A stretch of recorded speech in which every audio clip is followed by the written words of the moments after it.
I went and studied with Rangan Chatterjee. Many of you know Rangan. And I started to look into something called lifestyle medicine. And that absolutely fascinated me. My eyes were just opened.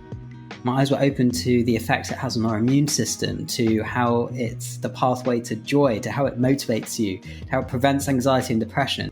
We miss the essence of what it is to be alive, to be joyful, free, and to feel loved. Because guess what? We all want to be our best. Your best may not look like the cultural expectations of what society says. We're all going on this journey, wherever it is that we're going. Your work is your greatest vehicle for your personal growth. If I was to die tomorrow, would I be proud of myself for what I'm doing, how I'm trying to serve others, how I'm trying to help?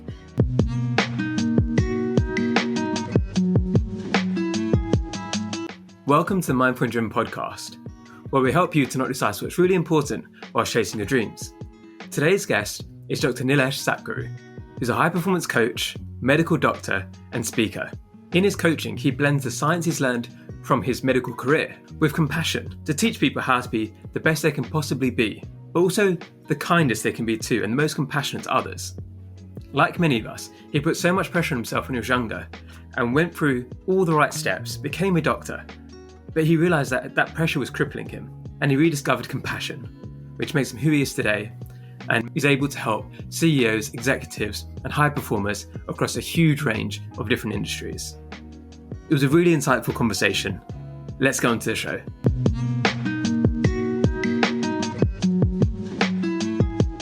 Welcome to Mindful and Driven podcast, Nilesh. It's a pleasure to have you here. Thanks so much for having me, Amadit. So how we met is we went to the same event by a previous guest, Simon Ong, his book launch, and we didn't actually talk while we were there, but then we've been following each other on Instagram for a while, and you reached out to me and we met after that, and it's great. I love the way you think about the world, and especially marrying the science from your career as a doctor with also your life experiences and the things you've struggled with in your own life. And along that journey, what's some common advice you've listened to or you've heard that you disagree with and you think people are getting the wrong idea? Yeah. Thank you so much for this question. It's such a pleasure to be here. I've got so much gratitude to speak on this podcast, and hello to all the guests. So one piece of advice, I think the life-changing thing for me has been going on the path of compassion. And it's this misnomer, misperception, this bullshit belief that compassion is weak, and that it's a sign of pity, or it's unambitious, or it's lazy. And actually, there's a huge amount of personal experience, of coaching stories, and also of scientific evidence that says otherwise. And can you go into that a bit more? Where did you used to believe that compassion was weak in the past, and did you change your mind over time? Well, the truth is, I don't think I really knew what compassion was. And it's really funny saying that, because I trained for 15 years, 15 years I've been in the medical profession. And we spoke about sympathy, we spoke about empathy. We didn't really speak about compassion. And I was reminiscing about this the other day. How did I get into compassion? Well, through a lot of personal struggles with my son becoming a father, feeling ashamed like I was a bad father because he had developmental and behavioral challenges. And I think I found some of the Dalai Lama's books very serendipitously. And I read about compassion, and my eyes were just opened. My eyes were open to the effects it has on our immune system, to how it's the pathway to joy, to how it motivates you, to how it prevents anxiety and depression. Now, I'm not going to present it as a panacea, so I don't believe anything is. And that's why I quite specifically, my niche is compassion and high performance, because it's the marriage of these two concepts. But yeah, I don't believe I fully knew what it was. And then when I started to discover it, even as I started to read about it, my belief that it was weak probably stopped me from fully embracing the path of compassion. I read about this recently. I think there was a big story in BBC the other day where I think it was in particular for midwives and how they talk to patients with struggling with fertility. And there's some medical terms being used, for example, like incompetent cervix or like failed pregnancy or things like that. And they'd use these terms in front of their patients. And they weren't necessarily considering that's the proper term for it, right? That's the medical term. But the effect that had on the patients, because it made it feel like it was their fault, rather than it saying like, this is something that's happened to you that we can then fix, we can then work through. It was more like your cervix is incompetent, which obviously for somebody who's in a very vulnerable state, it's not very like something you want to hear. And do you feel like in your medical career, especially in the early stages, that kind of scientific, kind of cold way of looking at things was encouraged as well, where you don't necessarily, I know, for example, where this idea that if you get too compassionate to your patients, then if something goes wrong, then it's obviously harder to then deal with because you've got that bond and you take it a bit more personally. So do you think maybe you didn't practice compassion as much before because you needed that almost a defense mechanism? Well, I think now it's really important, Amadi, to discuss the differences between empathy and compassion, because I definitely, for a lot of my career, even after I started to learn about compassion, what I was actually doing was sympathy and empathy. So sympathy is when you're physically moved by other people's suffering. We can go into more detail, but essentially you're physically moved. You see somebody drowning in the lake, you jump in the lake with them and you wave your arms up in the air. You're struggling with them. And certainly I've been in that situation as a doctor, and there's nothing wrong with that. It's very touching. Empathy is intuitive awareness. Okay, so really interesting. It requires effortful thinking. It requires imagination. It's what makes us human. It uses an area of our brain called the insular cortex. So you actually put yourself in other people's shoes. And the interesting thing about empathy is that it doesn't always have to be about suffering. So marketers, for example, are very good empathizers. It's not always about suffering. Compassion is showing an awareness of someone's suffering, showing an agreement with the meaning of their circumstances, and then taking action to relieve their suffering. So the big difference here with compassion is that you are doing something about someone's suffering. So it takes away this hopelessness, this feeling of being moved by the situation, and it taps into our innate helper's high. So actually, we know from brain studies, and I can go into more detail about this, but we've all known that feeling when you've seen someone suffering and you've just listened. And it's felt amazing to help that person just for the pure joy of helping them, not expecting anything in return. That's a key bit. So to kind of relay back to when I was a doctor, two things that I was doing differently was, number one, I was actually and this is, being completely open. I think it's important for me to be vulnerable and share these things. But I would say a lot of my early career in medicine, I was expecting to receive something from the patient. Whether it was, oh my God, you're the best doctor ever, or thank you so much, or I still had that expectation. And the second thing was that sometimes I wasn't taking action to relieve their specific suffering.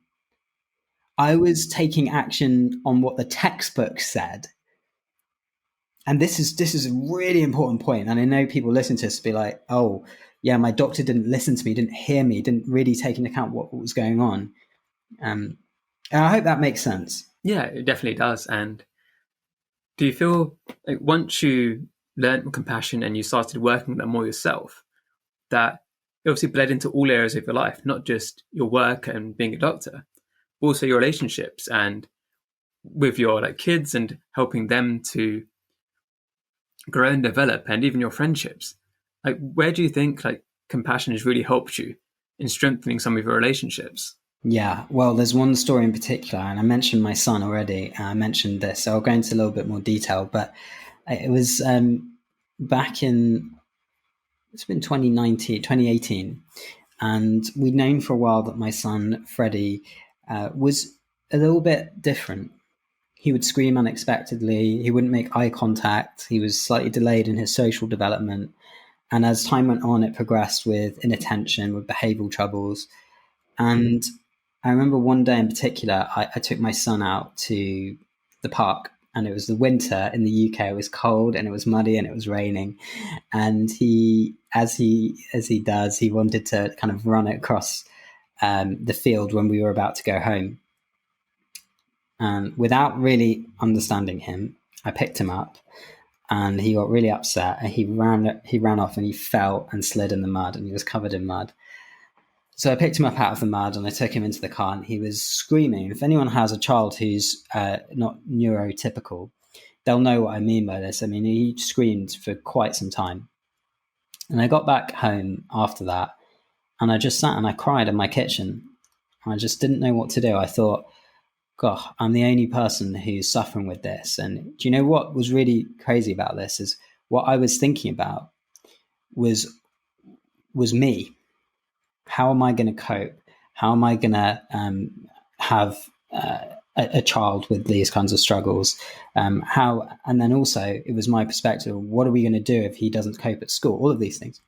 And I had this kind of, if you like, transcendental out of body experience when I realized, but surely I'm not the only one who's experiencing this. And in that moment, I found compassion, because that sits in the essence of compassion, that we all have challenges, we all suffer as humans. And maybe our circumstances are slightly different, but every one of us has experienced guilt, blame, shame, grief, fear, sadness, loss. And so through that, I then started to take action. And I started to read up, okay, what are the other parents doing with children who have these struggles? I started to employ the strategy. I started to read more books. I started to learn about the brain and become fascinated with the brain. And goodness me, he improved so much over the course of around a few years. He's at mainstream school. He's doing well now. So that relationship got significantly better because of the commitment to compassion and essentially personal growth. This is the power. This is what we all are here for. When I'm coaching people, you say, Nilesh, I want to make £20,000 a month, or I want my business to grow by this much, and I say, okay, and then what's next? And they say, well, then I'll be able to go on a holiday. Okay, and why do you want to do that? Well, then I can actually spend some time with my family. I say, how about you do that now? I think we missed the point, and I was one of those people as well, that we miss the essence of what it is to be alive, to be joyful, free, and to feel loved. So this is how compassion's affected my relationships. And as well, there are a lot of stories I've got in my coaching clients' relationships as well. What made you start the coaching side of things? Was it because of the effect that compassion had in your own life? Or where did that kind of start from, that new business? Yeah, it's a great question. So I'd love to say there's some kind of Hollywood one moment, but the reality is that I was very, I followed the status quo for life. I went to university, I studied hard, I followed the rules, I became a doctor. My parents were really proud. I managed to somehow get my dream job right out of becoming a GP, where I bought into a practice. But then quickly I realized that it wasn't what I had envisaged, and I couldn't help people in the way that I wanted with my medical training. About 4 in 5 people, they had problems that were stress related, related to the mind.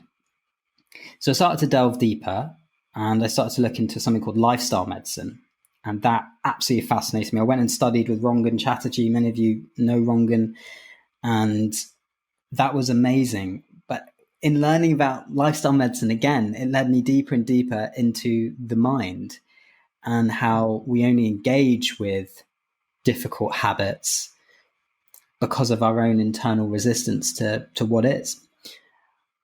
So alongside that, I was leaving my GP partnership and I was being coached. And this is often the way how people find coaching. I was being coached through the Leadership Academy, NHS Leadership Academy.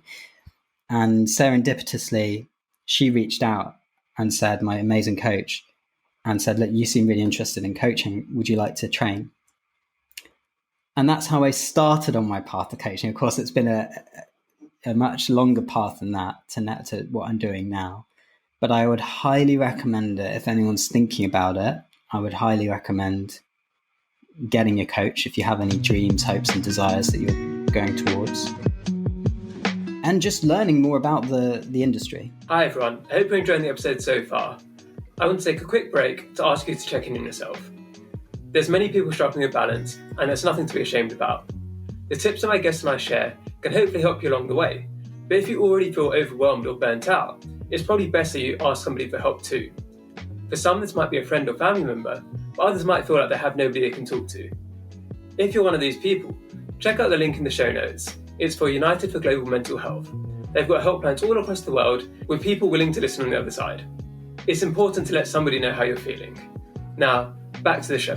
What, in your coaching training, surprised you of things that you thought maybe you were doing that wrong earlier in your life? Because obviously part of coaching is all about asking the right questions rather than telling people what to do.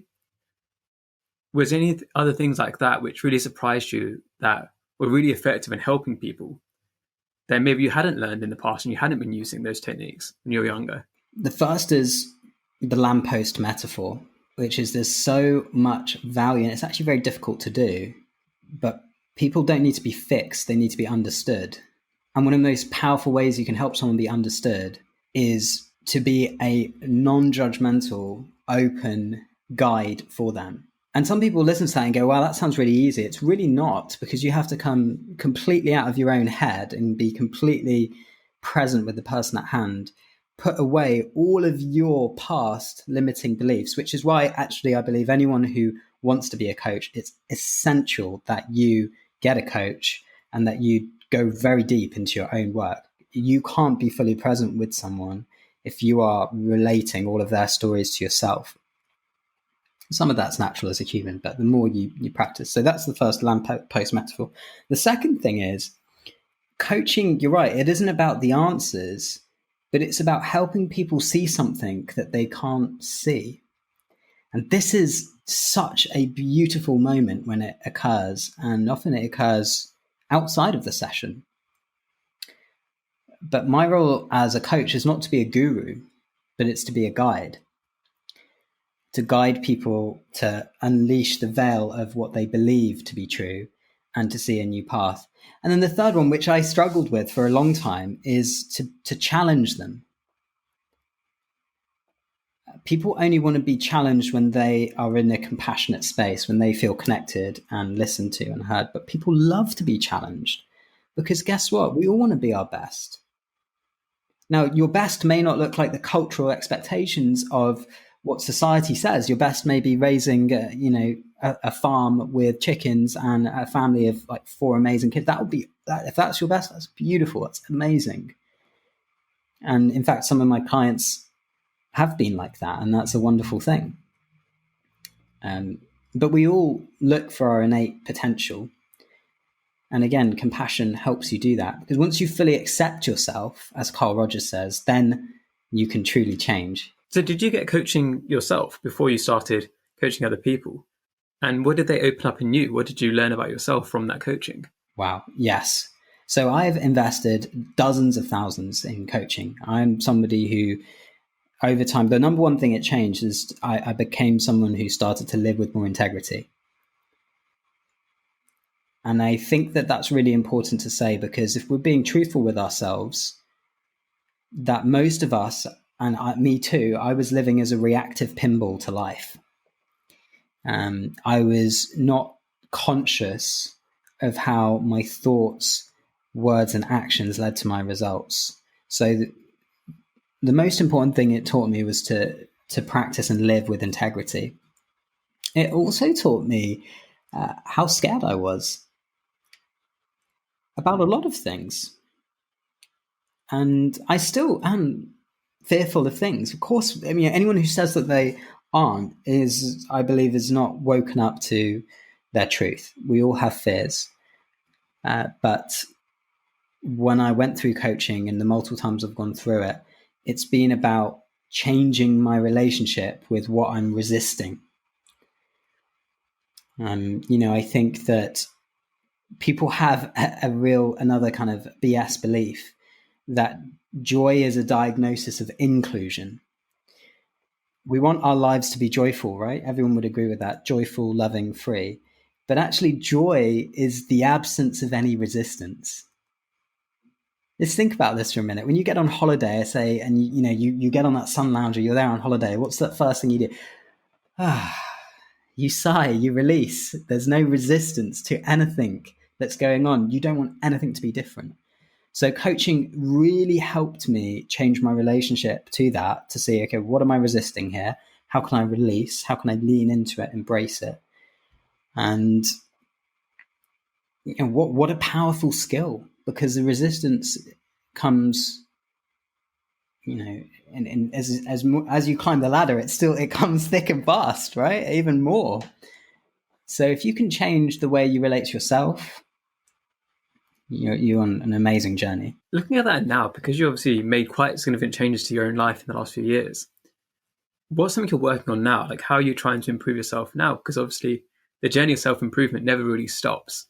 And even with your coaching and you're helping other people, what are you working on internally? What's the different targets you've set yourself or areas where you want to improve? Oh, thank you so much for asking this, because like I say, I'm somebody who really, I think it's absolutely paramount that I practice what I preach. So first thing I've recently changed is I blocked out a whole 1 day a week purely for personal growth and white space. And you being a solopreneur, like how difficult that is. This is where I could be doing all the other things, like working on my website, increasing revenue, but I never forget this analogy. There's no point you riding a bike with a half blown up tire when you could be spending the time blowing up the tire and going much with less danger and much quicker. And so I make a lot of time to read, to do courses, to go deep within myself. But the specific things is, at the moment, energy. I'm working on my energy in quite a lot of detail. I'm working on my clarity as well in quite a lot of detail. I mean, clarity is a funny one. I think clarity, I remember when I was looking to get an engagement ring for my now wife, and I started to read about diamonds. And, there's 4 things that a diamond is graded by: the clarity, the cut, etc., the carat. And the 1 grade in difference in clarity, the value of the diamond goes up exponentially. And I believe that's an amazing metaphor for life. It's true. Those that have real clarity in their message, clarity in who they are people that can impact more people. So, yeah, clarity and energy are things that I'm particularly working on at the moment. I love what you said about clarity, because it's something that I'm working on myself right now. So the day we're recording this is actually the 1-year anniversary of me leaving my job and becoming a full-time creator, entrepreneur, whatever you want to call what I do now. And I gave myself this first year to experiment, to do lots of different things. And I have definitely done lots of different things, which is a bit too much often. And now what I'm really focused on is that clarity of, like, what exactly do I want to do? And how can I remove some of the different things that are distractions? Maybe I do enjoy doing them, but the way I like to say it as well is, like, let's say you enjoy dancing. If you do 12 different types of dance in the same day, you're going to be exhausted, even though individually, if you did 1 a day, you'd enjoy it. And I think that's the stage I'm at right now, is that I enjoy all of the things I'm doing, but there's just too many of them. And they're then bleeding into each other where I can't be present in what I'm doing. And that clarity is something which I think is so important, as you mentioned, because it partly, I think, is that it's insecurity, it's ego of letting go of the things which is hard because it's tied up in you, right? Of if you do everything, then you can say that you do everything, or because then you can give that feedback to yourself, oh, I did all of this week. But actually, in reality, it might be better to cut some of that stuff and say, I did this, and I'm really proud of what I did. The quality of what I did is really, like, exceptional. And I'm really happy with this. And I found sometimes by taking on too many things, I'm then starting to be less proud of my work. I was like, actually, I need to take a step back. And it's been, so obviously in the last few months, you've stopped being a practicing doctor and you've gone full time into coaching and to try to help people in a different way. How difficult was that decision for you to step away from doing both things at the same time? I'm actually going to ask you a question first, because I think it's really important. I want to ask you, and I will answer this, but how do you decide, Amardeep, what to drop? Do you have a process, a decision-making process that you go through that helps you, make that decision, that cut? So something I've been working on recently. So one thing I have is using Notion. You can do it on paper. I just have a single brain space, and I've got all the different things that I'm working on, and I put a number of brains next to them of how much of my mental energy it takes up. And I then, so say for example, I'm working on a course right now. That course at the moment is 5 brains, because I know that that's going to massively move the needle. Because once that course comes out, I can send that to the different people I work with, the people I've interviewed in the past, and it enables that scalable income and allows me to help more people, which doesn't have such a big effect on my time, because so much of my work at the moment is very much I need to give effort to it. So I want to look at those ways of how can I help more people without putting in more effort each time. So that's something which I think is really important. At the same time, I've got other things which maybe have a high number of brains. So out of 5, like let's say it's 3 out of 5 brains. But then I look, it's like, why am I spending that much time with that? I don't that doesn't matter to me in the long term. It doesn't align with my goals. So I'm looking at each thing on this list and assessing it based on, do I want to be doing this in a year's time? Or is it just something I'm doing now because I feel like I need to? So that's one question I ask myself is, do I still want to be doing this in the future? Yeah. Or am I just doing it because it's there, because I've won that contract or I've won that client? Am I just doing it because it's already in my calendar? The other one is whether or not it aligns with the other things. Because if, for example, I'm doing a course and I'm doing a coaching that's related to that course, then that combined energy is actually one stream, one river. So I've used this example before about people often focus on, for example, passive income, but having many different streams. But in reality, if you can focus on the river that feeds those streams, that's usually the better idea. So you can have, if you get really good at one particular area, that will then feed those streams. If you focus on the streams at the end, then your brain is in a million different places, which is very hard to take. So I'm looking at, I want to focus on this area and this area. So I've got 2 main rivers and they all connect to each other. If I'm doing something which is totally unrelated, how much energy is that taking away from me? And do I enjoy that enough to keep it there? Yes. So for example, with dance, I love to dance. Me dancing isn't affecting my ability to coach or my ability to do other things. It's a totally different skill set. It's a totally different type of energy. But let's say, for example, I'm writing articles for somebody which doesn't really align with my goals. It's siphoning off something from that river away from my goals, away from what I want. Yeah. So those are, I think, the 2 main questions I ask myself. Well, 3 main things is, how much energy is it taking out of me? Is it aligned with the main pillars of what I want to do? Is it related to that subject? And then the third thing is, what was my third thing? It was, if it's related, if it's something in a year's time I want to still be doing, or is it just transient? And the transient ones sometimes are hard to let go of because they pay money, or that there's fulfilling some underlying need that I have, but they're often just short term. So being able to get rid of that is quite a difficult thing. But I've realized that's what I need to do for the sake of my own mental health and mental well-being. I think for me, the purpose of your life is to live a life of purpose. That was Robert Byrne that said that. And it's so incredibly true.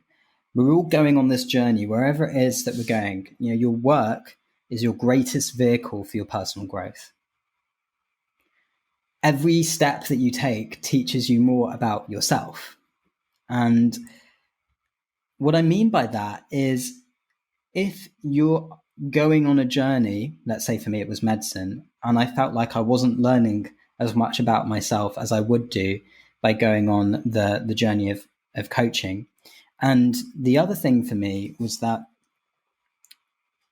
the world doesn't need, so it was, again, a lovely Howard Thurman quote, don't ask what the world needs, ask what makes you come alive, because the world needs people who have come alive. And this is so true.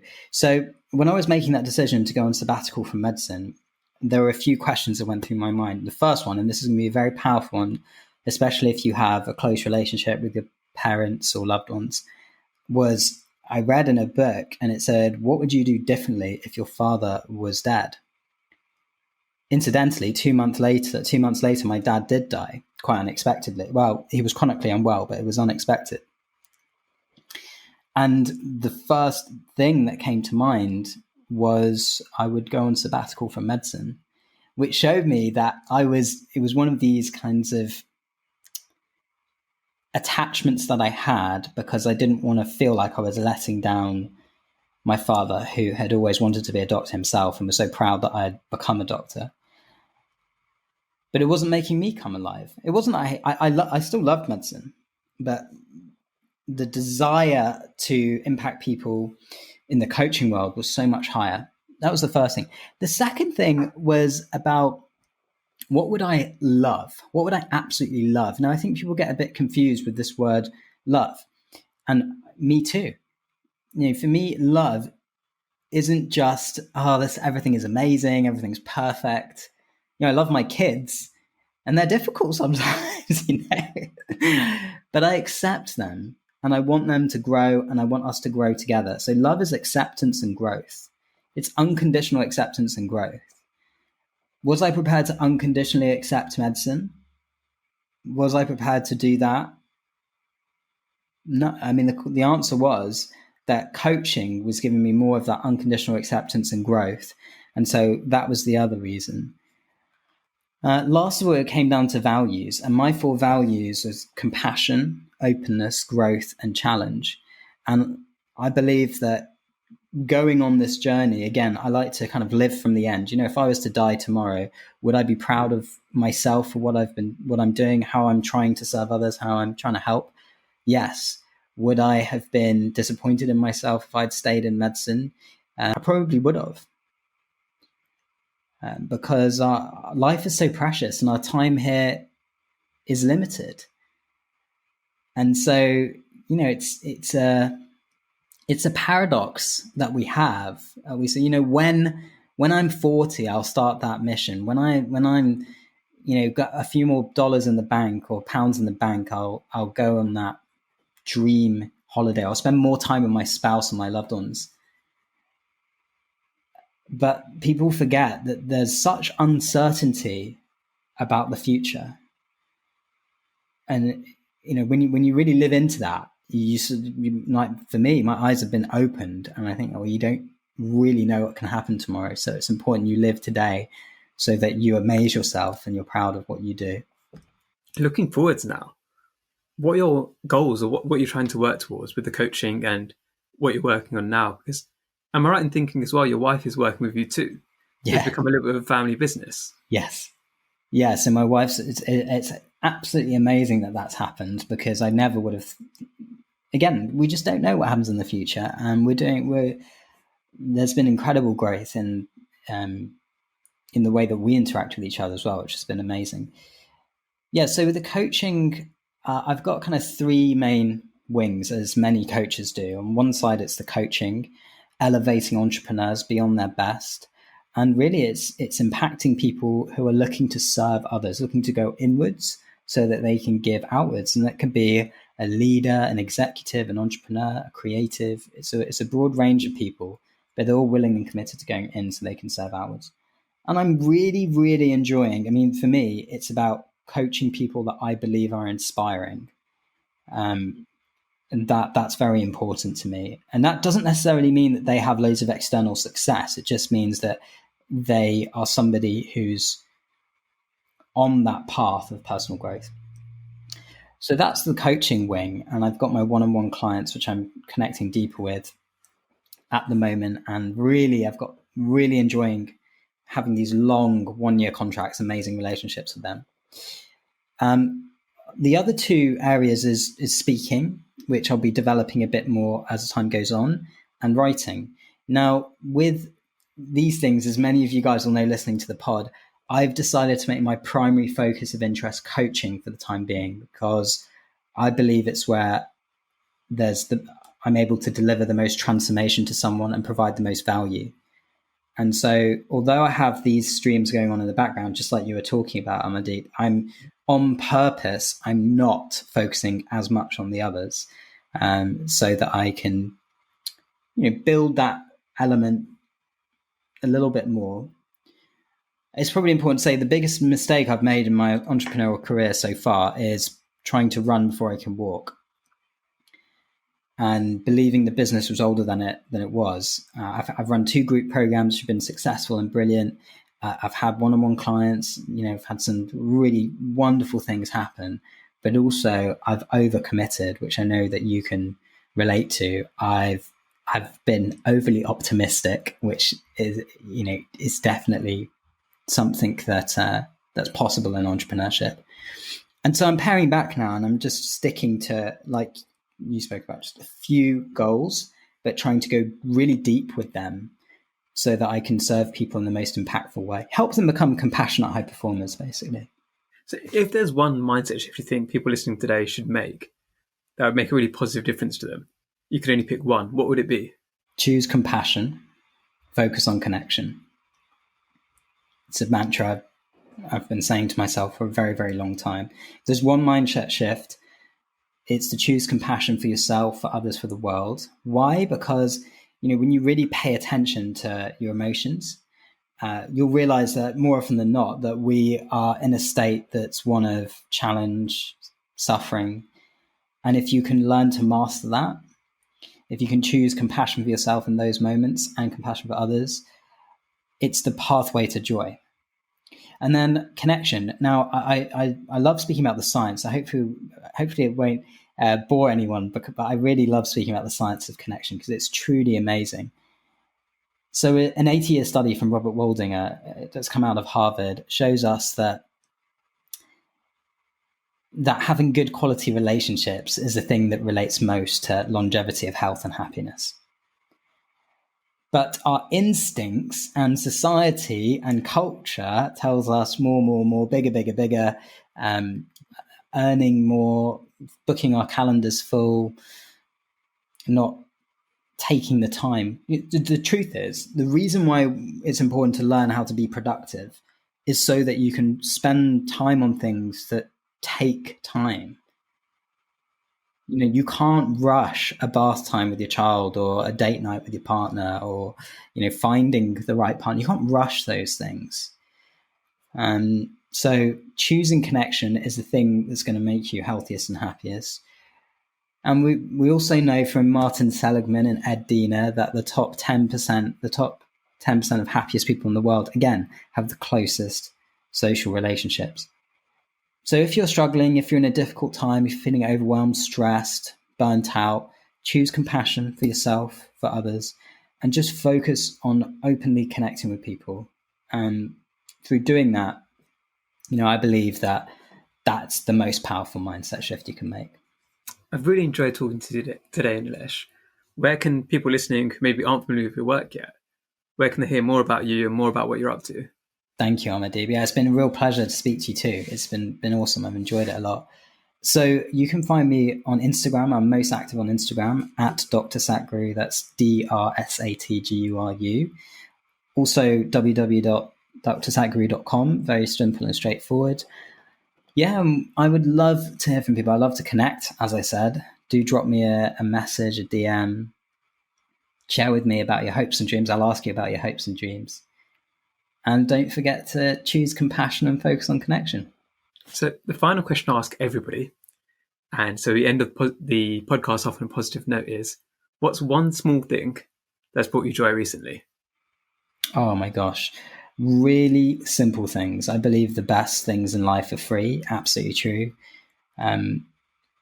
Just literally playing in the garden with my kids the other day, where, I was just being silly with them in the garden, running up and down, and it was a beautiful day, and being very present in that moment. It's so simple and straightforward.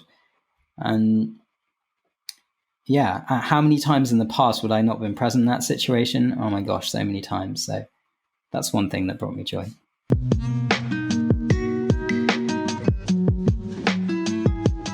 If you're listening on Apple Podcasts, I'd love if you could leave me a 5-star review. It really helps to get the message out further. Wherever you're listening, it would be awesome if you could subscribe and to share on your social media channels. If you want to see more of my work and advice, you can find all of the links in the show notes. Thank you again for listening, and I hope you have a lovely day.